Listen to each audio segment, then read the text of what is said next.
Pulso Empreendedor agora tem Malek Doubles e Vinícius Chaves com oferecimento de BeMind, Sicredi, AT Plus e Nipur Finance. Bom dia, Malek, bom dia, Vinícius. Bom dia, Luan. Bom dia, Luan, todos os ouvintes, ótimo. Tudo beleza, tudo... 100%, agora deu uma esfriadinha, né, cara? Eu falei pra Lari ontem, cara, que bom que deu uma esfriada, poder dormir um pouquinho melhor, porque tava muito quente, né? Muita gente falou isso, né, que o domingo aí a galera ia dormir mais sossegada. Deu pra dar uma descansada. E pra quem tá ouvindo a gente no podcast, não faz o menor sentido, o cara tá lá com 40 graus, tá odiando, não. Mas aqui no sul, né, aqui em Lages, neste exato momento, 8, 14 e 16 graus aqui em Lages. Que bom, cara. Muito agradável, né? O Luan veste um suéter. Fica o convite pra quem não tá em Lages vir aqui então visitar a gente, conhecer a cidade. Aqui é uma cidade muito legal. Pois é, região tão legal, né? Tem Urubici, tem Urupema, tem as belezas naturais, tem muita coisa pra conhecer. Vai ser muito bem recebido. Verdade. Só que você também vai ser bem recebido aqui no Pulso Empreendedor, que começa agora com a sua dose semanal de empreendedorismo, o programa que te traz novidades, dicas, insights e muito conteúdo para você se conectar com pessoas, projetos, ideias e negócios. Esse é o Pulso Empreendedor ao vivo aqui na RC7, a sua rádio com conteúdo. Eu sou o Malek Doubles. Eu sou o Vinícius Chaves. E o Pulso está diretamente aqui na RC7, todas as segundas-feiras, das 8 às 9 da manhã. 8 e pouquinho, né? Vamos dizer assim, 8 e pouquinho. 8 ônibus. 8 ônibus até as 9 em alguns municípios. Mas você também pode nos acompanhar pelas plataformas digitais. Se você gosta do Pulso Empreendedor, clica aí, segue a gente no @Pulso Empreendedor, curte, manda seus comentários, sugestões e interage com a gente. O que a gente tem no Pulso de hoje, Vini? A gente tem os nossos destaques, onde geradora de energia vai instalar 18 eletropostos entre São Paulo e Mato Grosso do Sul. MS é Mato Grosso do Sul, Mato Grosso do Sul. Então tá bom, tá boa a geografia, hein? E Rio de Janeiro também vai ter uma bolsa de valores para negociar créditos de carbono. A gente também tem as nossas dicas aí de gestão, finanças, tecnologia e também um programa inteiro dedicado ao tema de investimentos, né, Mari? A gente não pode dizer que tem dica de investimento, que hoje a gente tem um programa inteiro de investimento. A gente vai ter aí com certeza um bate-papo aí, dá para dizer que é uma aula, uma palestra, não sei, um bate-papo, vamos chamar assim. Mas a verdade é que o mundo tá cada vez mais complexo, né? A gente fala tudo que a humanidade construiu, que a civilização construiu aí em termos de negócios, em termos de exploração de tecnologia, de medicina, e aí além dos desafios comuns a tudo que a gente já vive no mundo do empreendedorismo, a gente tem um novo cenário pós-pandemia e ainda uma surpresinha aí, uma guerra entre Rússia e Ucrânia que impacta fortemente todo o nosso mundo. Embora muita gente não tenha essa percepção e às vezes acredite, né, Vini? Não, eu tô a salvo, né? Eu tô longe. De fato, a gente tem a sorte, né, de estar fisicamente longe da área de conflito, mas a gente também está cada vez mais ligado. Eu não tenho essa tranquilidade, cara, porque falando da Rússia, bomba nuclear, aí eu morro de medo. Mas você fica preocupado? Eu fico assim, um pouco preocupado, de verdade mesmo, mas só os impactos econômicos, o que a gente vai discutir hoje no programa já é algo para as pessoas ficarem atentas aí também e não ter medo, mas entender como que pode se defender, digamos assim, desse acontecimento, dessa coisa que não é nada legal, na verdade. Perfeito, é bem interessante isso. Acho que o medo vem muitas vezes do desconhecido. O programa de hoje vai ajudar também a trazer, né, para consciência aí o que a gente pode fazer com os investimentos nesse cenário, o que muda na nossa vida, como que o seu dinheiro, né, o que o seu dinheiro tem a ver com essa guerra, e tem a ver, né? E para falar desse assunto, a gente recebe aqui no Pulso hoje o Júlio César Seber. Ele é assessor de investimentos na Nipur Finance, parceiro aqui do Pulso, escritório autônomo na XP Investimentos. Bom dia, Júlio, tudo bem? Bom dia, Malek, bom dia, Vini, bom dia, ouvintes. É um prazer estar aqui com todo mundo.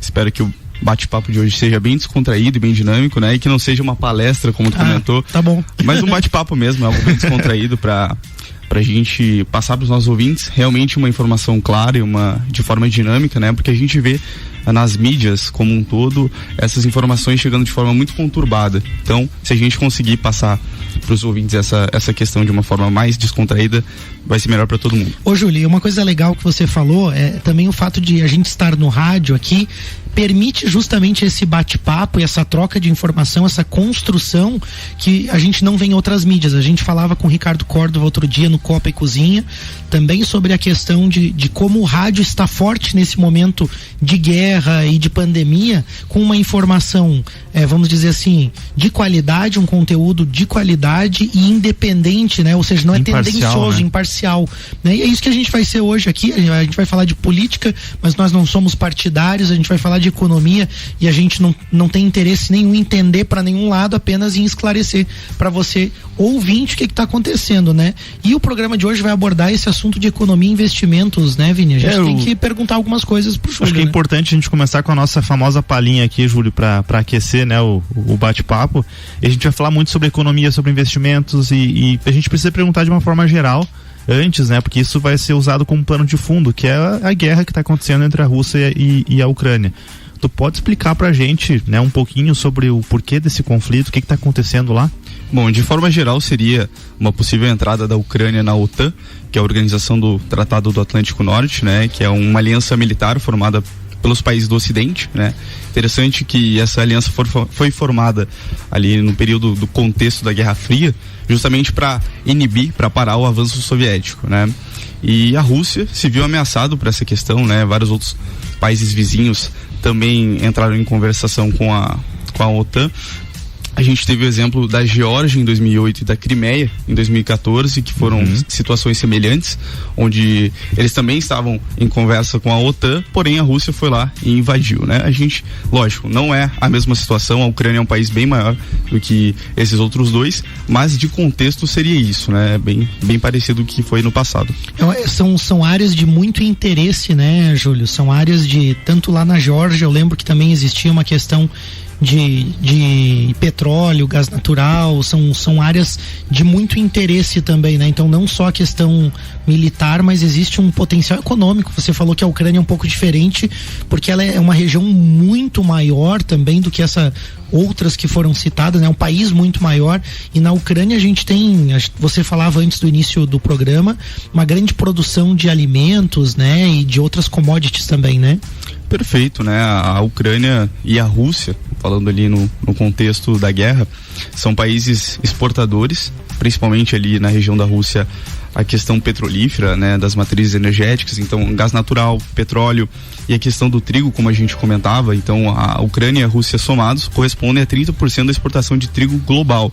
Então muita coisa. Representa 1/3, digamos assim, né, um pouco menos de 1/3 da exportação global. Então, com certeza há muito interesse nessas áreas. Verdade. Falando de energia, a gente tem também o primeiro destaque do pulso, a chinesa CTG, segunda maior geradora de energia privada aqui no Brasil, está expandindo as operações aqui no nosso país. Além de investimentos em hidrelétricas e parques eólicos, a empresa vai expandir parques solares e também os eletropostos. São como se fossem postos de abastecimento para carros elétricos em autoestradas, né? São estações de carregamento. A CTG vai instalar 18 pontos em um trecho de 1,3 mil quilômetros, né? Então 1.300 quilômetros, que liga São Paulo e Mato Grosso do Sul. Fornecimento de energia nesses postos será essencialmente de fontes limpas e renováveis. Isso é bem importante também, né? O Brasil tem atualmente 1.250 pontos de recarga, não tinha conhecimento disso. Também não. Um número, né, já considerável aí de pontos para recarga de veículos elétricos em estradas e estabelecimentos comerciais de grandes cidades. E aí também tem uma relação disso com o que a gente está vivendo hoje, né, Júlio?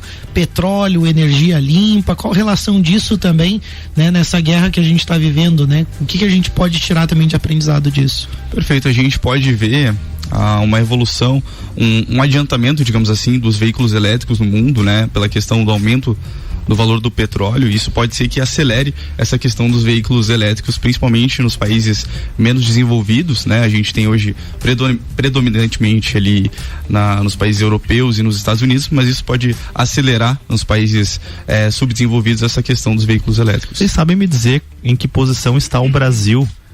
Eu não sei, estou perguntando como leigo mesmo. É como país de geração de energia limpa? O Brasil é um dos países que mais gera energia limpa, não sei a posição. Tá. Mas por quê? Em função das hidrelétricas, que a nossa matriz energética está muito ligada à hidrelétrica, né? Essa parte eólica e solar também tem se desenvolvido com alguma força e a gente acabou tendo, né, um gap de crescimento dessas fontes renováveis, indo muito para a parte de carvão e petróleo, porque ela é uma energia rápida, né? Vamos dizer assim, né, Júlio? Tô correto? Quando falta energia, você vai lá e queima carvão mesmo, queima óleo e você consegue equilibrar um pouco essa condição. A gente ficou um pouco dependente dessas fontes também. Eu fiquei com medo só porque, agora realmente fiquei com medo porque se a Ucrânia tem petróleo e a Rússia está invadindo, daqui a pouco, quando a energia limpa for a principal, bola da vez, o que vai acontecer com o Brasil, né? Então, o Brasil é o nono país. Nono país, olha só. Então. Eu acho que a grande questão tem grandes empresas hoje investindo em energia solar no Brasil também. O Brasil, principalmente no Nordeste, existem projetos bem inovadores nesse sentido, né? A gente tem uma tendência aí, tem que correr um pouco atrás dessa máquina. Tem que começar a olhar para isso com mais cuidado, porque é o futuro, né, cara? Já está acontecendo mais de 1.200 postos ali já, eletropostos, né? Então... E você tocou num ponto que é uma grande preocupação mundial, porque muita gente fala de carros elétricos, mas de fato, se a energia não for limpa, o ciclo, né, das baterias para carros elétricos e tudo mais pode ser bem mais danoso à natureza, ao ambiente, do que necessariamente a queima direto do petróleo, né? Exato. Então, mas vamos pro nosso bate-papo, que o Júlio tá aqui, ó. O Júlio tá preparado aí, a gente vai mandar mais uma para ele aí. Com tudo isso que tá acontecendo, Júlio, quais os impactos a curto prazo na economia, no bolso das pessoas?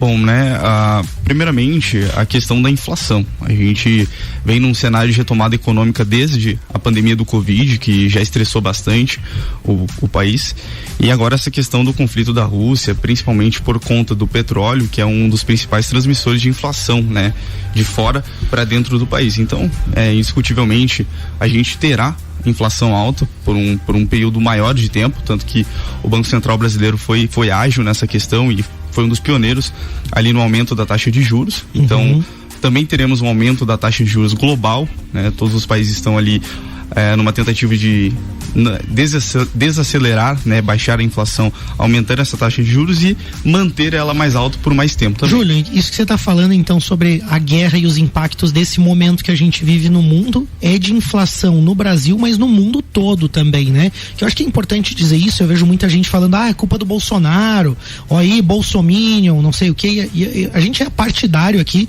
a gente não está aqui para defender nenhum lado nem outro, mas eu acho que é importante dizer também que o que está acontecendo na economia é muito mais resultado de um movimento mundial, acredito, né? Não, perfeitamente, né? Não é uma questão de Brasil ou Estados Unidos, não é algo limitado, né? É algo global mesmo.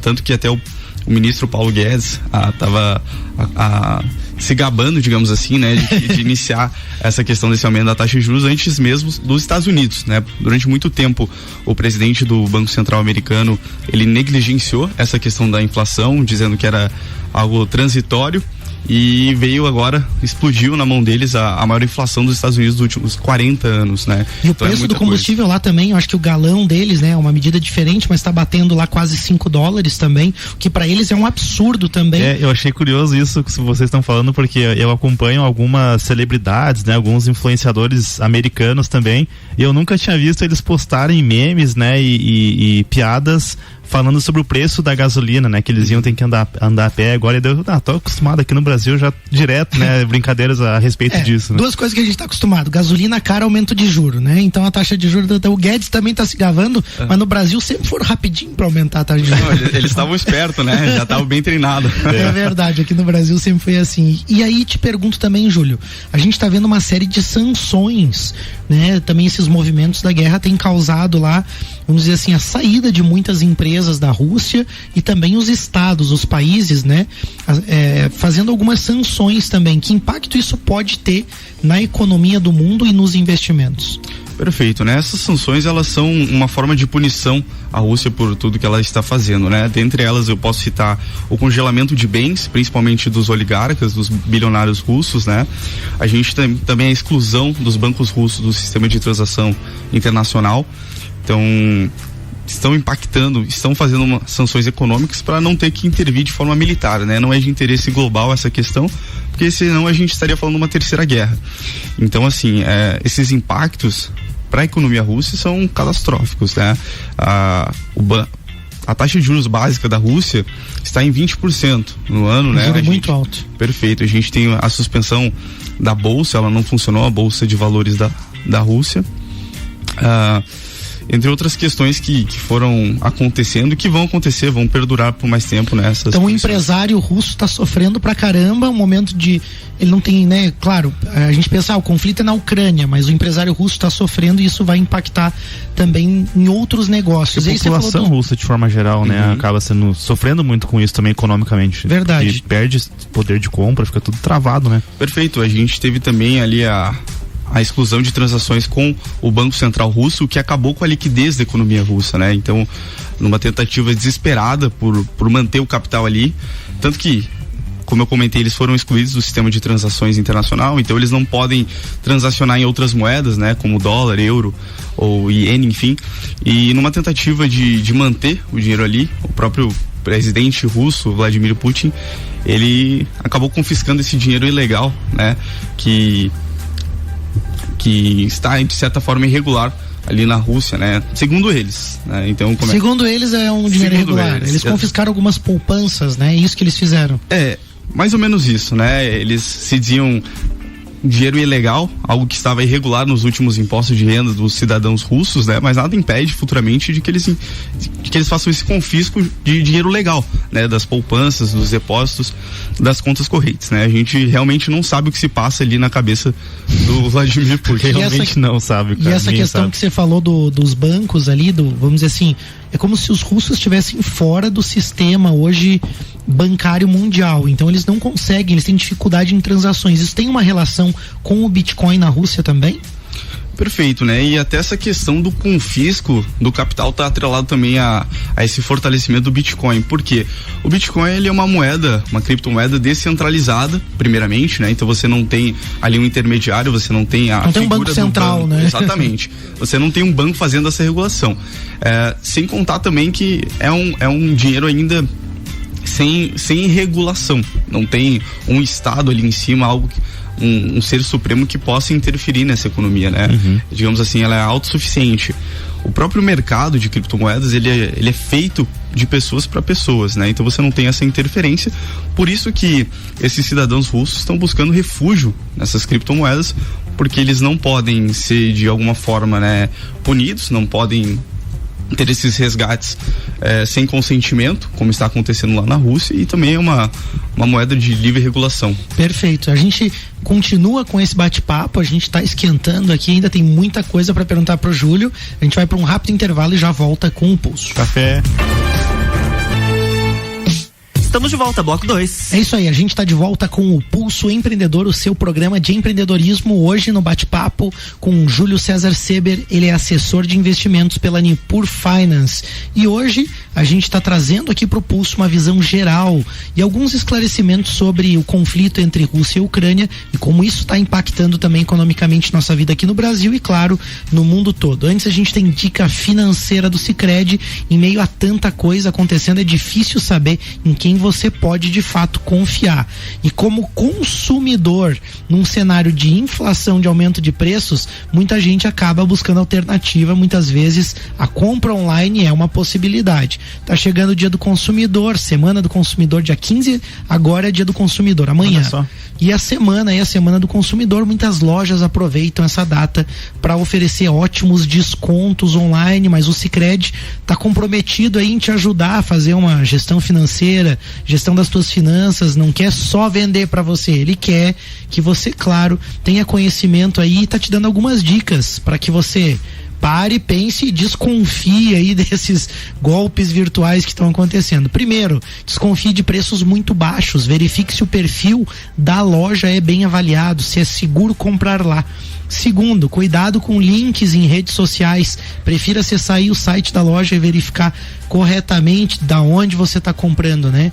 Antes de inserir dados de pagamento e de cartão, enfim, verifique se é o mesmo site. Às vezes quando você clica para pagar, muda o site lá. Verdade. Será que você está pagando para a pessoa certa, né? Então cuida aí também, né? E prefira, além de você utilizar com mais segurança aí o seu cartão virtual, então, para fazer esse tipo de compra, além de Pix, e claro, sempre confira os dados para pagamento ali.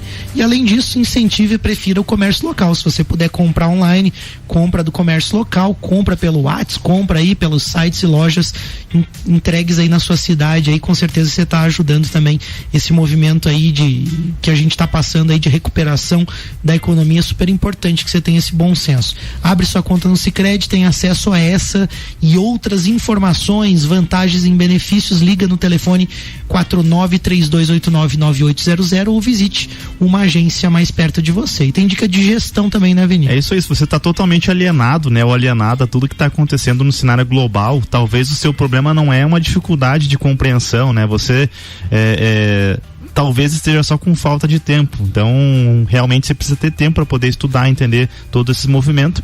E um dos maiores mitos aí dos empreendedores modernos é achar que passar 12, 14 ou 20 horas trabalhando no dia é ser produtivo. Se você não dedicar tempo para olhar para o lado de fora da janela da sua empresa aí, o seu negócio vai parar de fazer sentido. Afinal, você precisa estar conectado ao que o mercado, né, tá fazendo, ao que está acontecendo de forma geral, né? Então, como que a guerra pode de alguma forma impactar os seus negócios? Você precisa ler sobre, você precisa ter tempo e dedicar, né, essa atenção para esse tipo de coisa. Quando você coloca a mão de obra, a inteligência, sistemas da BeMind, né, para trabalhar na sua empresa junto contigo lá, a coisa realmente começa a acontecer. Você ganha esse tempinho aí, então, para poder olhar de forma empreendedora para as coisas. A BeMind vai executar os seus processos, cuidar dos seus números e tornar, né, tornar o sonhado resultado ali algo possível realmente para o seu negócio. Então não perde mais tempo, chama a BeMind lá no Instagram @BeMindSoluções, ou acesse o site também bemind.com.br e traz isso pro seu negócio, que vai valer muito a pena. Isso aí, muito legal essa dica. E agora também com um software RP ali também que você pode contratar e enxergar tudo isso, né, de forma mais global na sua empresa. Em breve a BeMind com a gente aqui para contar um pouquinho sobre essa novidade e falar sobre o software também, como que ele pode fazer sentido nos negócios, né? Acho que isso é muito interessante também, essa visão de sistemas, né? Muito legal. A gente estava falando, Júlio, sobre esse cenário então de guerra, né? Muitos ouvintes já ouviram algumas dessas notícias, conseguiram perceber um pouquinho do que está acontecendo lá na Rússia e na Ucrânia agora também. E aí a gente tem um pouco trazendo assim, né, para nossa casa, para nossa proximidade. Quem ouve a gente em podcast, nós somos de Santa Catarina, aqui de Lages, né, em Santa Catarina, mas para quem está nos ouvindo ao vivo agora faz todo sentido, né? A Rússia é um importante parceiro comercial catarinense, né? E a gente exporta muitos produtos, exporta muita carne para lá, né? Quais os impactos dessa guerra nessas exportações? Bom, perfeito, né, Malek? A questão também é que vem diminuindo essa relação comercial entre Brasil e Rússia, essa questão das exportações brasileiras para lá, né? Por exemplo, desde 2008 ou no ano de 2008, né, o total de exportações brasileiras para a Rússia totalizou 4,8 bilhões de dólares. No ano de 2021, esse número caiu para 1,7 bilhão. Então, cada vez vem diminuindo mais, né? Como você bem pontuou, o Brasil exporta para lá principalmente a questão da soja, as carnes bovinas, suínas, de aves, enfim, né? A questão é que o Brasil terá de encontrar outros mercados consumidores, né? Principalmente mercados emergentes, com o mesmo perfil da Rússia, digamos assim, que eles possam acabar trocando de mão o envio desses produtos para lá, essas exportações. O que não pode deixar é de exportar, né? Perfeito. E aí, quando a gente fala de importação, também existe uma preocupação no sentido de que, como você falou, a Rússia e a Ucrânia juntas representam 1/3 praticamente do trigo produzido no mundo, né? E o que o Brasil importa de lá e como essas importações também podem impactar na nossa economia? Perfeito. Além da questão dos grãos, né, como trigo e milho, e as matrizes energéticas como petróleo, gás natural, enfim, a questão da Rússia mais forte voltada ao Brasil é a questão dos fertilizantes. 23% do total dos fertilizantes que o Brasil utiliza e 13% dos fertilizantes globais são provenientes da Rússia.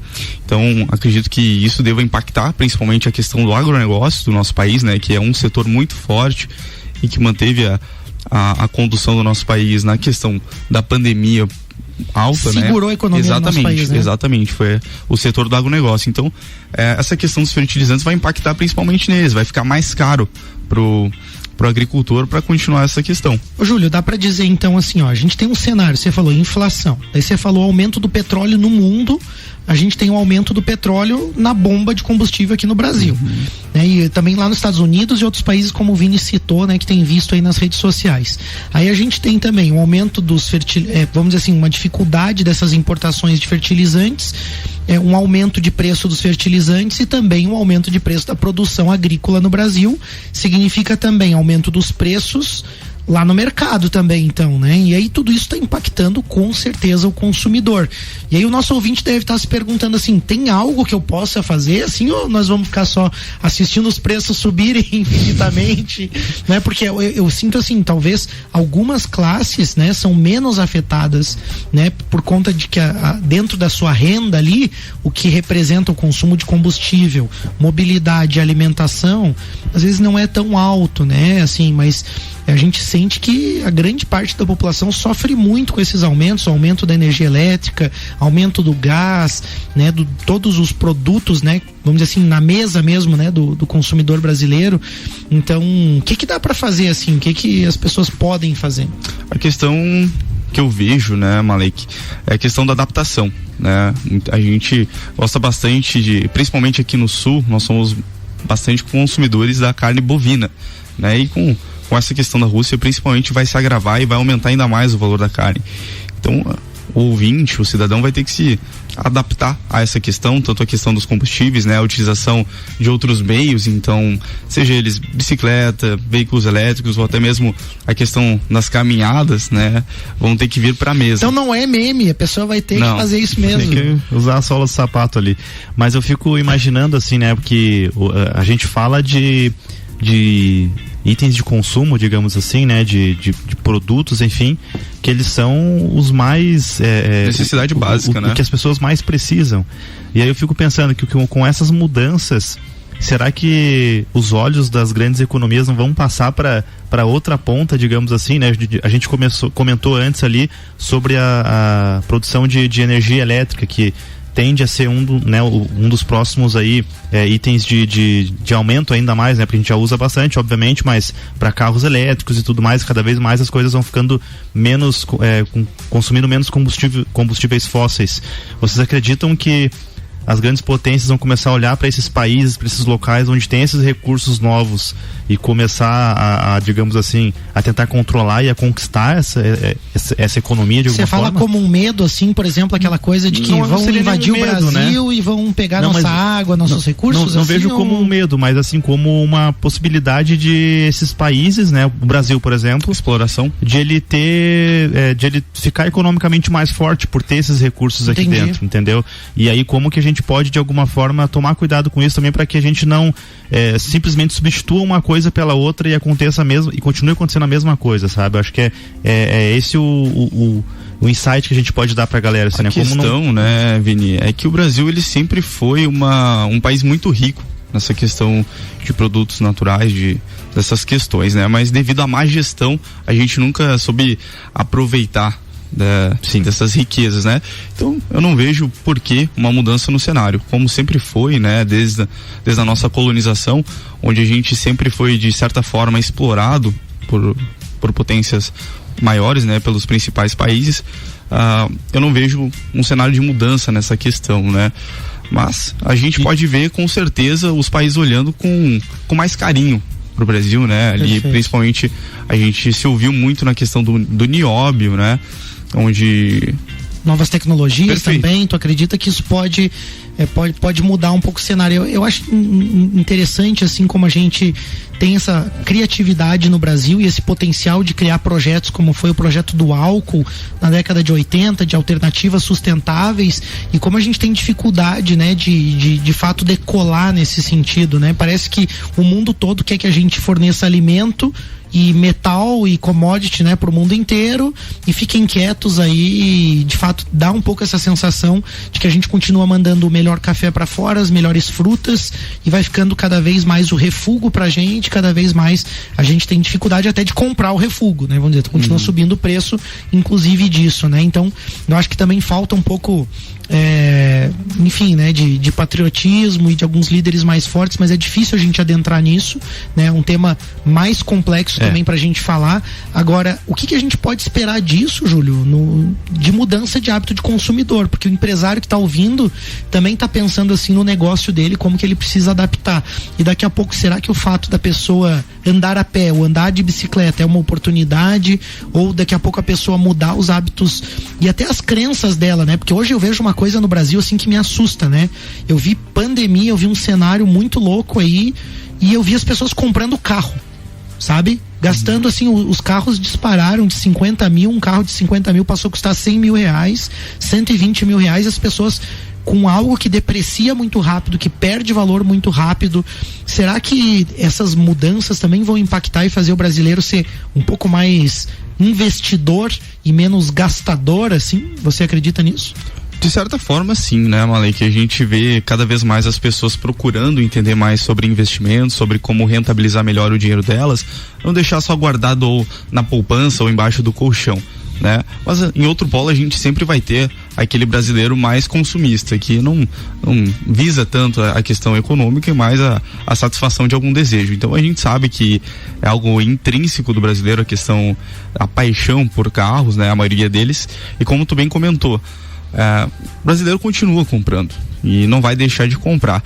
Existe essa falsa impressão, né, pela valorização do usado também, a questão de que o carro novo está saindo de alguma forma mais barato, que está fazendo um bom negócio, mas na verdade não está, justamente por essa questão ser momentânea devido à situação atual do país, onde a gente vai ter, é certo, essa desvalorização, é certo essa volta ao patamar normal, né? A gente vê carros aí populares acima de 80 mil reais. Isso não é num cenário normal, não. Você acredita que esses preços retornam, então? Perfeito. Está hiperinflacionado, né? Vai normalizar, mas pelo contexto global, agora agravado pela questão da guerra, essa normalização vai demorar um pouco mais. E em relação à Rússia, assim, né, voltando lá saindo do Brasil, voltando lá para a Rússia, a gente vê um cenário onde, na minha opinião, né, aliás, na nossa opinião, pode ser que a Rússia saia fortalecida ou mais enfraquecida dessa guerra, né, dependendo de como as coisas vão acontecer. O que pode mudar? O que dá para se esperar, assim? Dá pra gente ter alguma ideia já, Júlio, do que vai acontecer caso a Rússia realmente, vamos pensar no cenário onde ela vença e tome a Ucrânia, ou o cenário onde ela não consiga, e o que dá para esperar da Rússia? A questão ela ainda é muito incerta, né? A gente não vê um horizonte de vitória de nenhum dos lados por enquanto, mas certamente a Rússia ficará enfraquecida com toda essa situação, né? Como eu comentei, ali eles estão tendo que se adaptar a essas sanções, então aumentar a taxa de juros, a suspensão da bolsa por lá, a questão da desvalorização do rublo russo, que é a moeda lá, derreteu 83% do valor. Então, assim, certamente a Rússia estará enfraquecida no final desse conflito, né? A questão é que esse conflito, de certa forma, vai, de alguma forma, impulsionar o relacionamento e fortalecer o relacionamento da Rússia e da China, o que é muito perigoso pro jogo global, porque nós temos ali, querendo ou não, dois ditadores, né?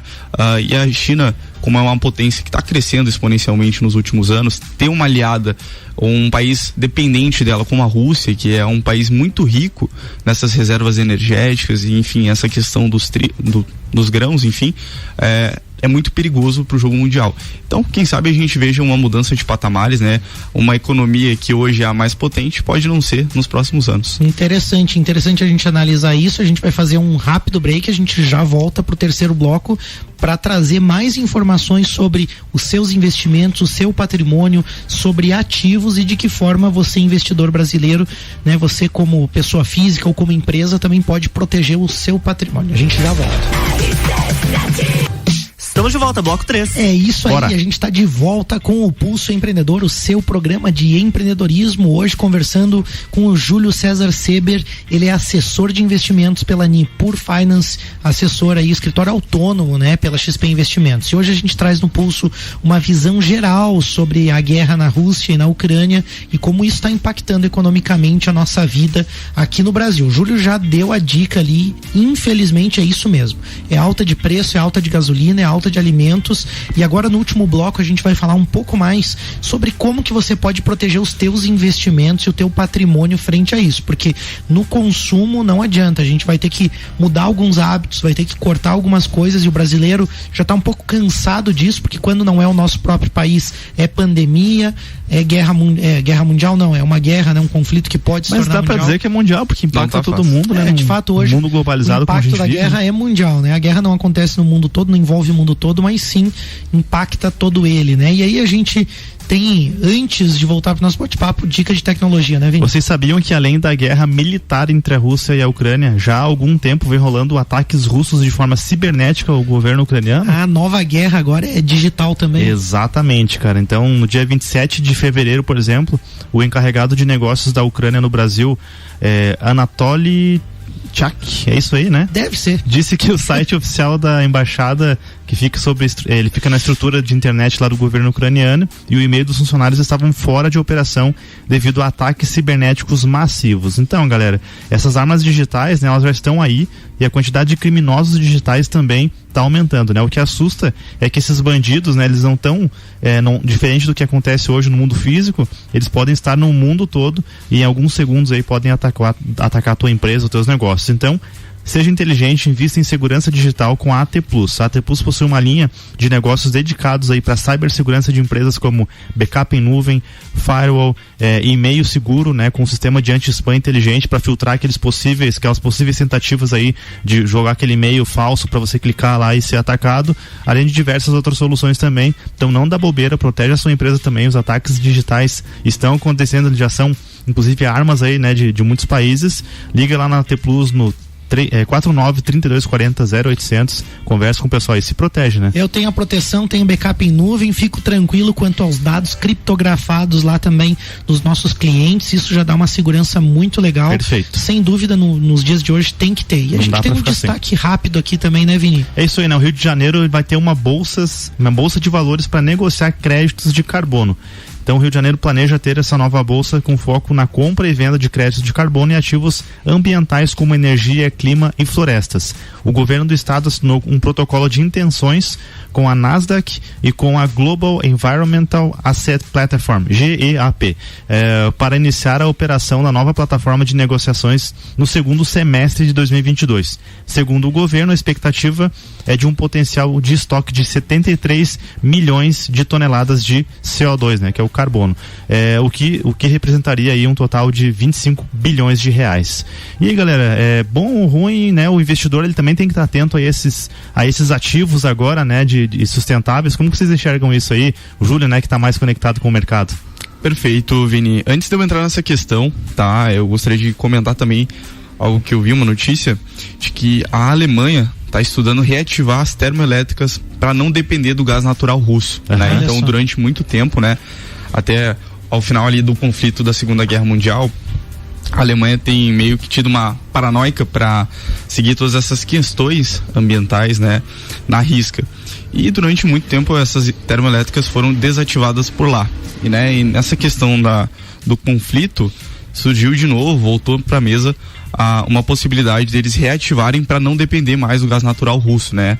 Para quem não sabe, 40% de todo o gás natural utilizado no aquecimento das casas lá na Europa é proveniente da Rússia. Então os países, numa forma de se defender dessa questão, né? Porque fica muito lá, se a Rússia fechar a torneira do gás natural, a gente congela. Então, assim... Da Rússia e da Ucrânia juntas ou... Da Rússia, da Rússia. Isso, perfeito. Então, tá sendo estudada essa questão, né? A Alemanha, que segue agora todos os padrões ESG, né? Que são aquelas questões ambientais, está estudando a reimplementação dessas termoelétricas, né? E sobre a questão ali dos créditos de carbono, é muito importante, né? A a gente tem visto um movimento dos investidores olhado com muito carinho para essas questões ambientais, essas empresas, né? Hoje elas precisam ter meio que intrínseco como princípios e valores delas essa questão da valorização ambiental.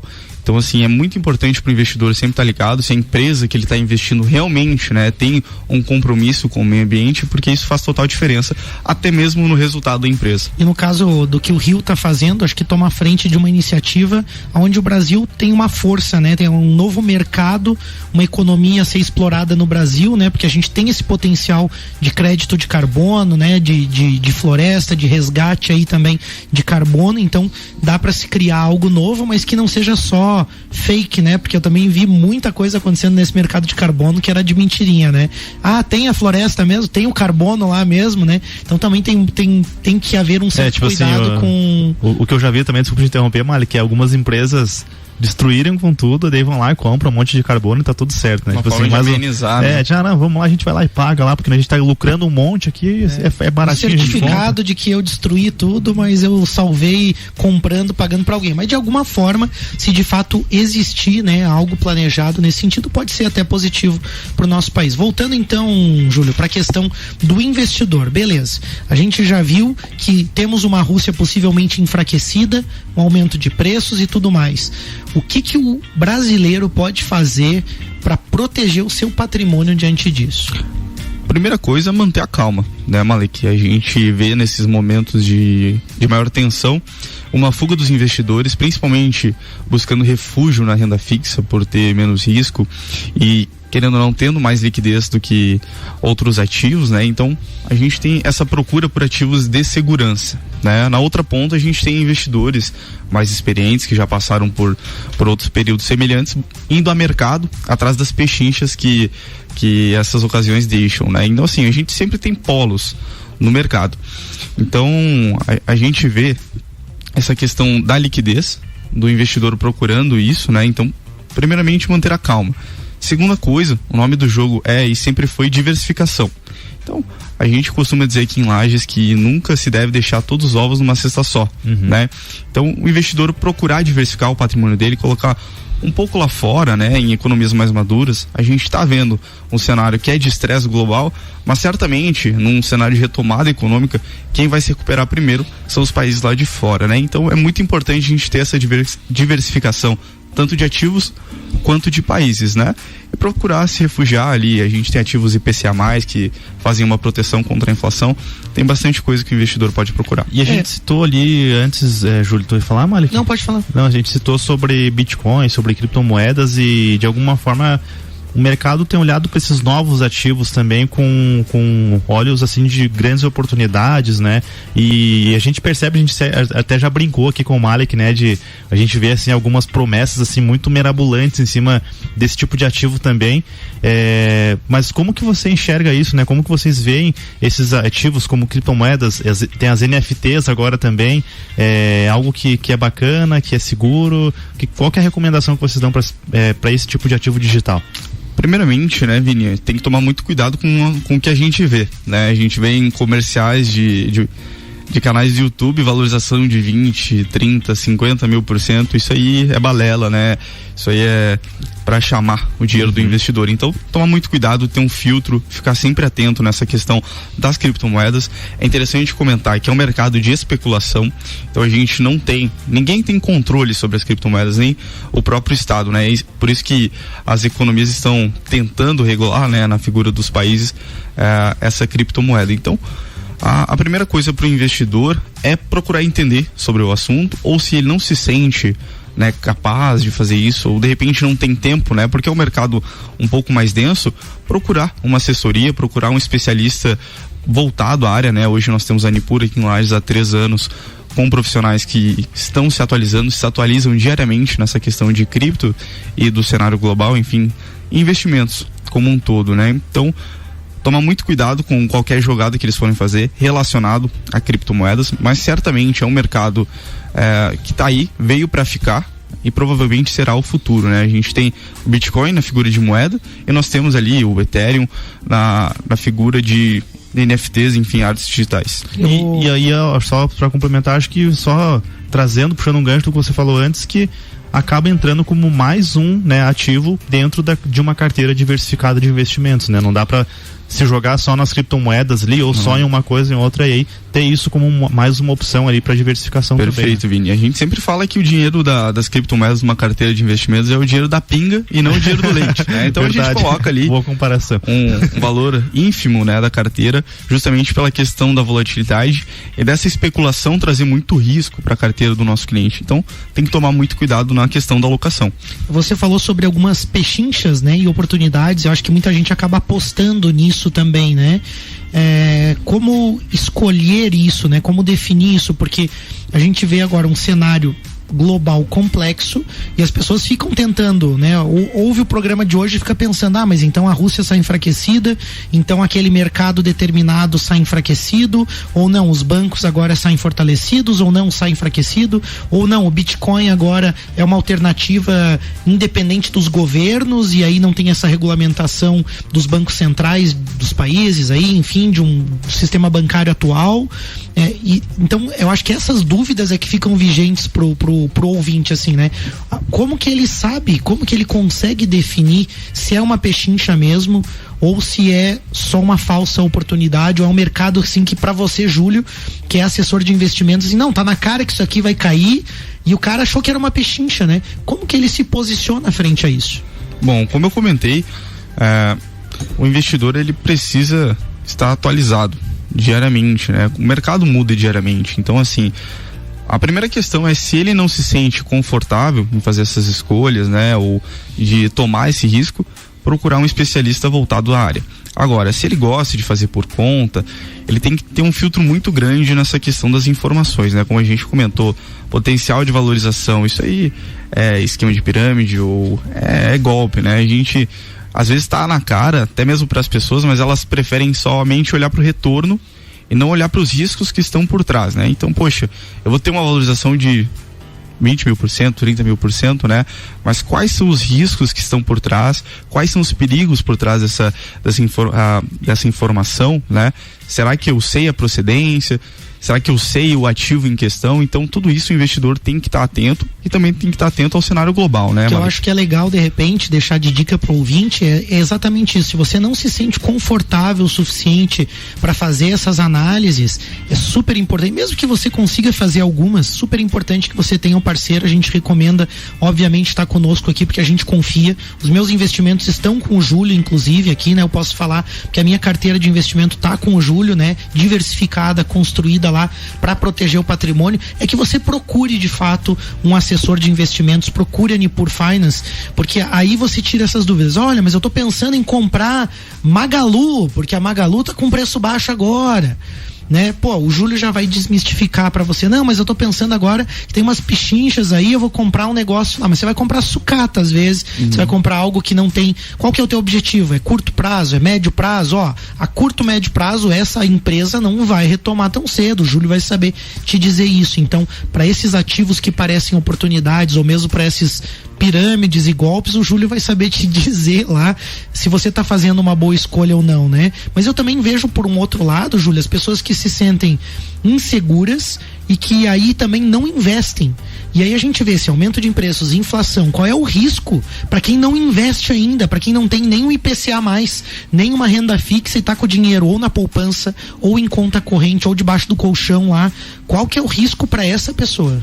O risco dessa pessoa é ver o seu dinheiro perder valor no tempo, né? A gente sabe que a inflação nada mais é do que a perda do poder de compra.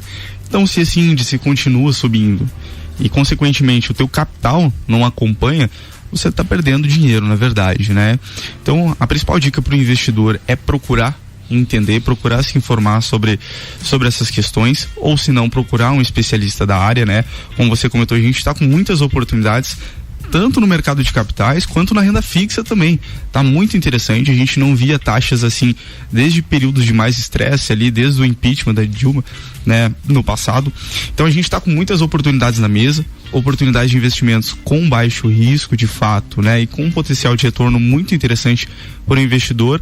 Lógico, a rentabilidade está sempre atrelada ao fator tempo, né? Então assim, às vezes a gente não consegue oferecer pro nosso investidor a rentabilidade em 1 mês, 2 meses, 3 meses, mas a gente busca uma construção de longo prazo com ele, fazer um trabalho, digamos assim, da vida, porque a gente sabe que muitas vezes o dinheiro do nosso investidor é o dinheiro que ele demorou a vida toda para juntar, né? Então a gente precisa estar muito alinhado com ele, quais são as necessidades, qual que é o prazo dele com aquele capital e qual que é o perfil dele, qual que é o risco que ele está disposto a correr com aquele capital. Então a gente precisa estar muito alinhado nessa questão. Júlio, isso que você falou é um conhecimento que deveria estar mais acessível às pessoas, e é por isso que a gente também quis fazer esse pulso hoje, e eu recomendo a leitura de um livro que eu fui descobrir que nesse livro cita o nome de uma cidade da Babilônia. Olha só, é um livro então que fala da Babilônia e como aquele povo conseguiu prosperidade com alguns princípios que para eles eram básicos, né? E uma dessas cidades na Babilônia era Nippur, né? Que leva então aí Perfeito. O nome da sua empresa aí, Júlio, da empresa qual você é assessor aí, Nippur Finance, justamente porque eles eram muito bem sucedidos nisso, e eu acho que um dos fatores mais legais do que fala lá, que era muito simples, é você sempre colocar uma fatia do teu dinheiro para trabalhar para você, para ele render, para ele ganhar mais dinheiro. Então, botar uma fatia do teu dinheiro para ganhar dinheiro para você. E isso você precisa fazer de forma estruturada, começar agora. Então tá aqui o Júlio, tá aí a Nippur Finance para te ajudar a chegar nesse objetivo. O nome do livro é O Homem Mais Rico da Babilônia. Fantástico, leitura simples, leve, livro pequeno, bom de ler, mas conhecimentos profundos que você pode absorver. E aí você lendo esse livro, trabalhando os teus investimentos, você vai proteger o teu patrimônio, vai construir uma coisa a médio, a curto, a longo prazo, conforme os teus objetivos. Bem assessorado você consegue fazer isso. Agora, olha só, conflito mundial, pós-pandemia, não adianta, infelizmente não tem segredo. Você não vai botar uma ficha lá em criptomoeda e ficar rico, você não vai comprar um NFT do macaco lá e dar uma sorte de ficar rico também. Você vai ter que ser realmente assim um cara com perfil de resiliência, de persistência, de trabalho duro para você pegar, mudar os teus hábitos de consumo e principalmente começar a investir. Não deixa teu dinheiro parado, faz o que tem que ser feito. E aí eu deixo por fim então, Júlio, as tuas considerações finais e claro, nosso agradecimento à tua participação no programa de hoje. Muito legal o bate-papo, né? Você é um jovem com certeza muito promissor e é muito legal ver alguém, né, novo como você, né, mais jovem do que eu e o Vini ainda, trazendo tanto conhecimento e informação aqui. Obrigado pelo programa de hoje, obrigado a Nippur também. Eu que agradeço, Vini e Malek, pela oportunidade da gente estar podendo conversar sobre esse tema que está cada vez mais atual, né, que é a guerra, e também os impactos desse conflito na economia. Então, deixar como palavra e mensagem final para o investidor, para que ele atice essa curiosidade de procurar investir melhor o capital dele, não deixar o dinheiro parado em poupança, onde a gente tem uma falsa segurança de que o nosso capital está protegido, porque a gente já viu em outros acontecimentos ali o confisco dela. Então, a gente sabe que todos os investimentos têm risco, né? Não existe nada livre de risco hoje, digamos assim, no mundo, né? E até o cara que estava com a poupança lá na Rússia levou toco, né?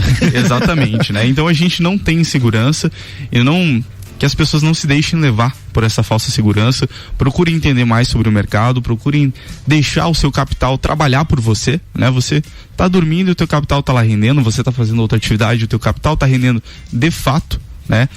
Em investimentos que fazem sentido para você e que estão alinhados com a sua necessidade. Então, mais uma vez, muito obrigado pelo convite, né? E que seja o primeiro de muitos pulsos junto com a Nippur. Sem dúvida, a Nippur sempre conosco aí desde o segundo ano do projeto, né, Vini? Já faz bastante tempo. São 3 anos de projeto, já estão praticamente 2 anos e pouco com a gente aí. A gente agradece essa confiança e construção de conteúdo junto e também, né, um abraço lá pra Aline, pro Augusto, que são grandes parceiros aí, toda a equipe da Nippur. Christian também teve conosco, fantástico.